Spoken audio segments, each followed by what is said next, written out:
Citoyennes, citoyens, bonjour et bienvenue dans ce nouveau dossier de l'espace.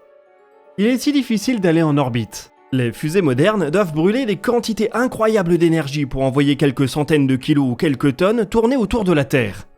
Cette énergie, elles en ont besoin pour lutter contre l'attraction de notre planète. La Terre possède une masse de 6,5 milliards de gigatonnes. On est sur une échelle où il devient vraiment difficile d'éviter les puissances de 10. Comme dicté par la relativité générale, cette masse incroyable vient avec un puits gravitationnel important. Il faut ainsi accélérer d'un peu plus de 11 km par seconde pour s'échapper de notre planète pour de bon.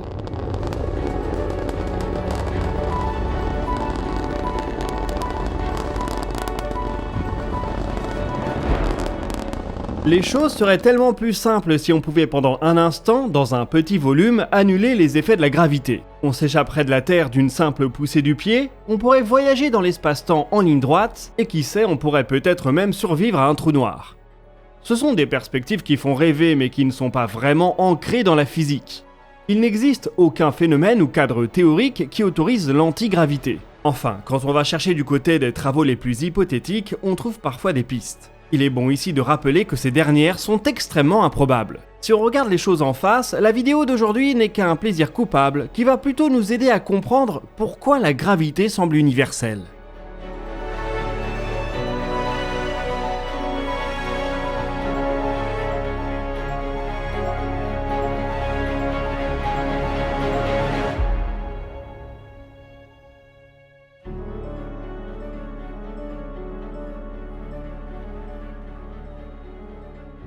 Dans la physique moderne, la gravité est décrite par la relativité générale. Cette théorie nous dit que la masse courbe l'espace-temps et qu'en retour la courbure de l'espace-temps dicte le chemin emprunté par les objets dans l'univers.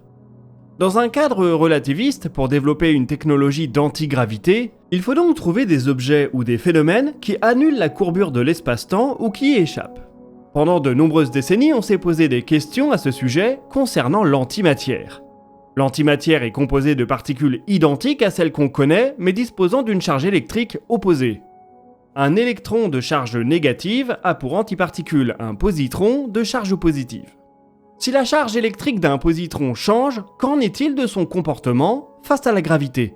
Pourrait-il être soulevé par elle ou lui être indifférent ? De nombreuses théories ont proposé des modèles d'antimatière réagissant de manière répulsive à la gravité. Certains y ont même vu une manière d'expliquer l'énergie noire ou le mystère de la disparition de l'antimatière.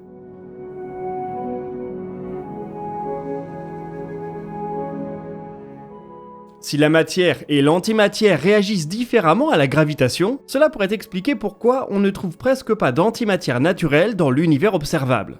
Matière et antimatière ont pu être dirigées vers des régions différentes de l'univers par la gravité. D'après la relativité générale, les antiparticules devraient réagir à la gravité de la même manière que les autres particules connues. Les photons, par exemple, qui ne sont ni de la matière ni de l'antimatière, suivent la courbure de l'espace-temps. Seulement, pour l'antimatière, c'est presque impossible à confirmer en laboratoire. Elle peut être produite depuis quelques dizaines d'années, mais seulement au compte-gouttes, particule par particule ou presque. Le problème, c'est que dans le monde des particules, le monde de la physique quantique, la gravité n'a presque pas son mot à dire. Elle est absolument négligeable comparée aux 3 autres interactions fondamentales. Ce n'est donc que très récemment, en septembre 2023, qu'on est parvenu à répondre à la question « L'antimatière tombe-t-elle ?» Et la réponse est oui. Une expérience du CERN est ainsi parvenue à démontrer que des atomes d'antihydrogène, constitués d'un antiproton et d'un positron, tombent du fait de la gravité. La relativité générale est donc bien universelle et s'applique de manière égale des deux côtés de la matière.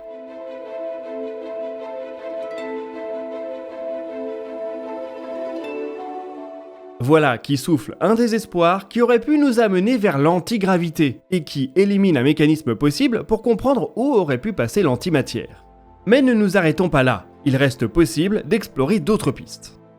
Pour parvenir à l'antigravité, il faudrait déjà commencer par comprendre exactement ce qu'est la gravité. Comme on l'a énoncé un peu plus haut, notre compréhension passe pour le moment par la relativité générale. La théorie d'Albert Einstein est extraordinairement efficace, elle n'a jamais pu être prise en défaut. Elle a cependant des limites. Au centre des trous noirs, ou au moment du Big Bang, elle fait apparaître des infinis qui paraissent impossibles, les singularités. Certains théoriciens pensent que ces singularités pourraient disparaître si on était capable de décrire la gravitation de manière quantique. Un des moyens d'y parvenir serait d'avoir recours à une particule médiatrice de l'interaction gravitationnelle, le graviton.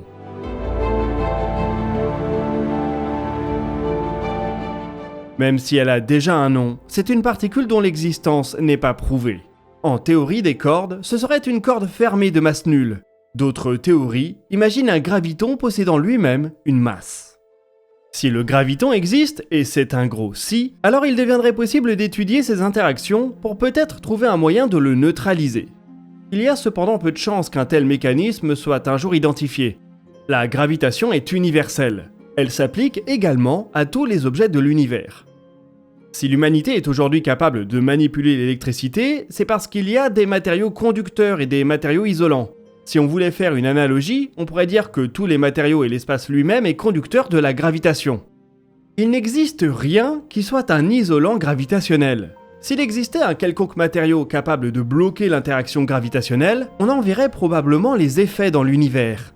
Même si un tel matériau n'existe très probablement pas, certains physiciens se sont tout de même amusés à le modéliser. On parle de matière exotique. Sa principale caractéristique serait d'avoir une masse négative. Cela lui permettrait d'imprimer une courbure inversée à l'espace-temps. Alors que deux objets de masse positive s'attirent l'un vers l'autre, deux objets de masse négative se repousseraient.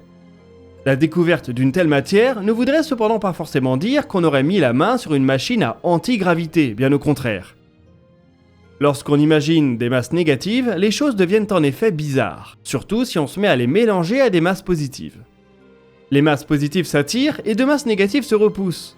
Une masse positive et une masse négative se courent après. La masse positive attirerait la masse négative à elle, alors que cette dernière la repousserait. Avec deux masses égales de signes opposés, une accélération infinie serait produite dans la direction de la masse positive. C'est plutôt efficace comme moteur à antigravité, mais aussi complètement incontrôlable. Il serait impossible de faire approcher un robot, un technicien ou un vaisseau d'une masse négative. Il serait également impossible de contrôler la direction de la poussée. C'est une expérience de pensée intéressante, mais qui produit des résultats tellement bizarres qu'elle tend à démontrer son impossibilité. On peut d'ailleurs plutôt se réjouir que les masses négatives n'existent pas, car si elles existaient, il n'est pas certain que l'univers tel qu'on le connaît y survivrait.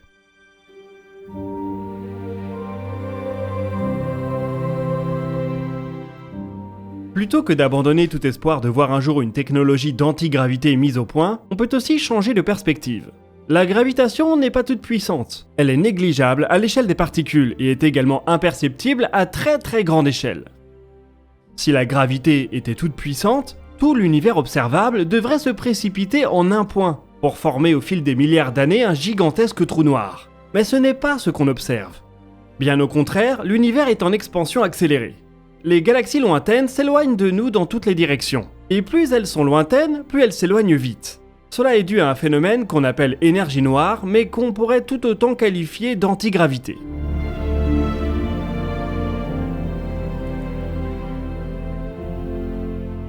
L'énergie noire est ainsi une force répulsive qui éloigne des galaxies qui, sans elle, auraient plutôt tendance à se rapprocher. Elle ne semble cependant pas avoir d'effet mesurable à l'échelle des humains. Nous sommes pile poil au niveau où la gravitation se fait le plus sentir, alors qu'elle devient insignifiante vers l'infiniment petit et vers l'infiniment grand. Un autre changement de perspective intéressant consiste à arrêter de voir la gravitation comme un problème pour le voyage spatial, car elle est aussi bien souvent une solution. Dans le système solaire, elle a déjà aidé bien des sondes à atteindre des destinations lointaines en économisant leur gaz de propulsion. Les manœuvres d'assistance gravitationnelle permettent ainsi à une sonde ou à un vaisseau de profiter de la présence d'un corps massif pour grappiller un peu de delta V.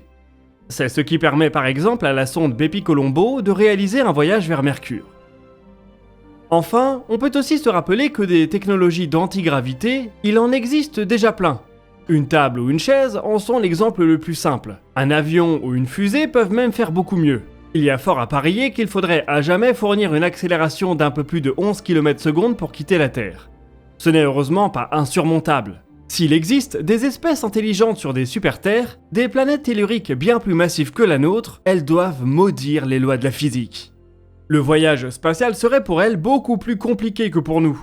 On n'est finalement pas si mal loti dans un puits gravitationnel qu'on peut quitter avec de la simple propulsion chimique.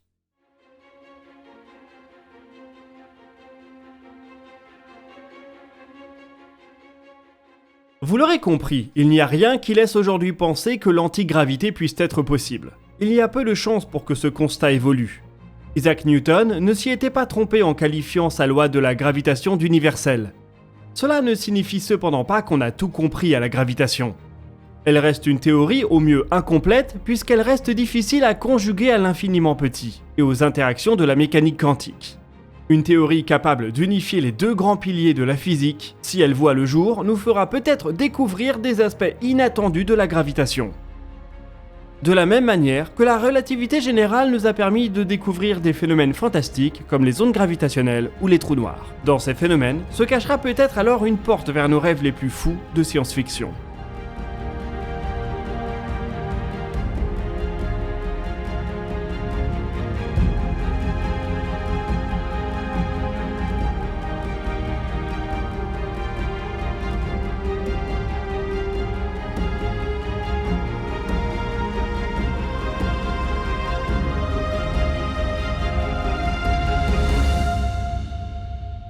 Voilà qui nous amène au bout de ce dossier de l'espace. N'hésitez pas à partager vos questions et vos remarques dans les commentaires, on y répondra dans la vidéo qui sortira ce dimanche. Vous pouvez consulter la description pour retrouver nos sources et nos réseaux sociaux. Nous, on se donne rendez-vous dans quelques jours pour l'espace commentaire, et d'ici là, citoyennes, citoyens, portez-vous bien.